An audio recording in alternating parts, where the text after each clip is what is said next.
ಶೀಘ್ರವೇ 20ನೇ ಕಂತಿನ ಹಣ ಬಿಡುಗಡೆಯಾಗಲಿದೆ. ಈ ಕೆಲಸ ಮಾಡಿಲ್ಲ ಅಂದ್ರೆ ನಿಮ್ಮ ಪಿಎಂ ಕಿಸಾನ್ ಹಣ ಬರೋಲ್ಲ.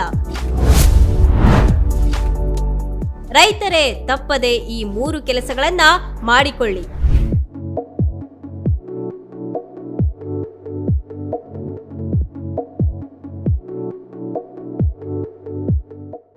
ಕೇಂದ್ರ ಸರ್ಕಾರವು ನಡೆಸುವಂತಹ ಪ್ರಧಾನಮಂತ್ರಿ ಕಿಸಾನ್ ಸಮ್ಮಾನ್ ನಿಧಿ ಯೋಜನೆ ಫಲಾನುಭವಿ ರೈತರಿಗೆ ಇದು ಮುಖ್ಯವಾದಂತಹ ಮಾಹಿತಿ. ಶೀಘ್ರವೇ 20ನೇ ಕಂತಿನ ಹಣ ಬಿಡುಗಡೆಯಾಗಲಿದ್ದು, ರೈತರು ತಪ್ಪದೆ ಈ 3 ಕೆಲಸಗಳನ್ನ ಮಾಡೋದು ಕಡ್ಡಾಯವಾಗಿದೆ. ಇನ್ನು ಈ ಯೋಜನೆಯಡಿ ಹಣವನ್ನ ತಲಾ 2,000 ರೂಪಾಯಿಗಳ 3 ಕಂತುಗಳಲ್ಲಿ ನೀಡಲಾಗುತ್ತೆ. ಉದಾಹರಣೆಗೆ ಈ ಬಾರಿ ಯೋಜನೆಯ 20ನೇ ಕಂತು ಬಿಡುಗಡೆ ಕೂಡ ಆಗಲಿದೆ.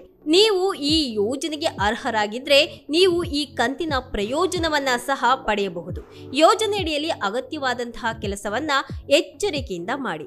ಅದರ ಬಗ್ಗೆ ನೀವು ಕೂಡ ಮತ್ತಷ್ಟು ತಿಳಿದುಕೊಳ್ಳಬಹುದು.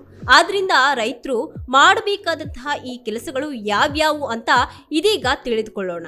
ಪ್ರಧಾನಮಂತ್ರಿ ಕಿಸಾನ್ ಯೋಜನೆಯಡಿ ಬಿಡುಗಡೆಯಾಗಲಿರುವಂತಹ 20ನೇ ಕಂತು ಜುಲೈ 9ರ ನಂತರವೇ ಬಿಡುಗಡೆ ಆಗುತ್ತೆ ಅಂತ ಕೂಡ ಹೇಳಲಾಗ್ತಿದೆ.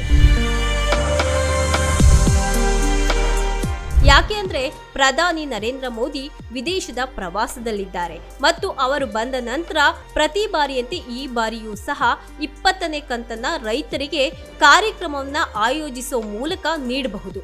ಆದಾಗ್ಯೂ ಸಹ ಅಧಿಕೃತ ಘೋಷಣೆಗಾಗಿ ಇನ್ನೂ ಸಹ ಕಾಯಲಾಗ್ತಿದೆ. ರೈತರು ಮೊದಲನೇದಾಗಿ ಬ್ಯಾಂಕ್ ಖಾತೆಗೆ ಆಧಾರ್ ಅನ್ನ ಕಡ್ಡಾಯವಾಗಿ ಲಿಂಕ್ ಮಾಡಿ. ನೀವು ಕಂತಿನ ಲಾಭವನ್ನ ಪಡೆಯೋದಕ್ಕೆ ಬಯಸಿದ್ರೆ ನೀವು ಆಧಾರ್ ಲಿಂಕ್ ಮಾಡುವಂತಹ ಕೆಲಸವನ್ನ ಪೂರ್ಣಗೊಳಿಸಲೇಬೇಕು. ಇದರಲ್ಲಿ ನೀವು ನಿಮ್ಮ ಆಧಾರ್ ಕಾರ್ಡ್ ಅನ್ನ ನಿಮ್ಮ ಬ್ಯಾಂಕ್ ಖಾತೆಗೆ ಲಿಂಕ್ ಮಾಡಲೇಬೇಕು. ಇದಕ್ಕಾಗಿ ನೀವು ನಿಮ್ಮ ಬ್ಯಾಂಕ್ ಶಾಖೆಗೆ ಹೋಗಲೇಬೇಕು ಮತ್ತು ಈ ಕೆಲಸವನ್ನ ಅಲ್ಲಿಂದಲೇ ಮಾಡಬೇಕಾಗುತ್ತೆ. ಕಂತಿನ ಲಾಭವನ್ನ ಪಡೆಯೋದಕ್ಕಾಗಿ ಈ ಕೆಲಸವನ್ನ ಪೂರ್ಣಗೊಳಿಸೋದು ಅತ್ಯವಶ್ಯಕ. ಜೊತೆಗೆ ಕಂತಿನ ಲಾಭ ಪಡೆಯೋದಕ್ಕಾಗಿ ಯೋಜನೆಯೊಂದಿಗೆ ಸಂಬಂಧಿಸಿದಂತಹ ರೈತರು ಈ ಕೆವೈಸಿಯನ್ನ ಕೂಡ ಕಡ್ಡಾಯವಾಗಿ ಮಾಡಿಸಲೇಬೇಕು. ನೀವು ಈ ಕೆಲಸವನ್ನ ನಿಮ್ಮ ಹತ್ತಿರದ CSC ಕೇಂದ್ರದಿಂದ ಅಥವಾ ಯೋಜನೆಯ ಅಧಿಕೃತ ಪೋರ್ಟಲ್ಗೆ ಹೋಗಿ, ಅಂದ್ರೆ pmkisan.government.in ನಿಂದ ಅಥವಾ ಯೋಜನೆಯ ಅಧಿಕೃತ ಕಿಸಾನ್ ಅಪ್ಲಿಕೇಶನ್ ನಿಂದಲೂ ಸಹ ಮಾಡಿಸಬಹುದಾಗಿದೆ. ಕಂತಿನ ಲಾಭ ಪಡೆಯೋದಕ್ಕೆ ಇದು ಯೋಜನೆಯ ಪ್ರಮುಖವಾದಂತಹ ಕೆಲಸ ಅನ್ನೋದನ್ನ ನೀವು ನೆನಪಿನಲ್ಲಿ ಇಟ್ಕೋಬೇಕಾಗುತ್ತೆ. ಆದ್ರಿಂದ ಕಡ್ಡಾಯವಾಗಿಯೂ ಸಹ ನೀವು ಇದನ್ನ ಕೂಡ ಮಾಡಲೇಬೇಕಾಗುತ್ತೆ.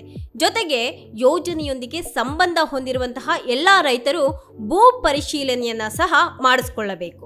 ನೀವು ಈ ಕೆಲಸವನ್ನ ಮಾಡಿಸದಿದ್ರೆ ನಿಮ್ಮ ಕಂತು ಸಿಕ್ಕಾಕೋಬಹುದು. ಇದರಲ್ಲಿ ನಿಮ್ಮ ಭೂಮಿಯನ್ನ ಸಹ ಪರಿಶೀಲನೆಯನ್ನ ಮಾಡಲಾಗುತ್ತೆ ಮತ್ತು ಕೃಷಿ ಭೂಮಿಯನ್ನ ಪರಿಶೀಲನೆ ಮಾಡಲಾಗುತ್ತೆ. ಆದ್ರಿಂದ ನಿಮ್ಮ ಈ ಕೆಲಸವನ್ನ ಎಚ್ಚರಿಕೆಯಿಂದ ಮಾಡಿಕೊಳ್ಳಿ. ಹೆಚ್ಚಿನ ಸುದ್ದಿಗಳಿಗಾಗಿ ನಮ್ಮ ಚಾನೆಲ್ನ ಸಬ್ಸ್ಕ್ರೈಬ್ ಮಾಡಿ.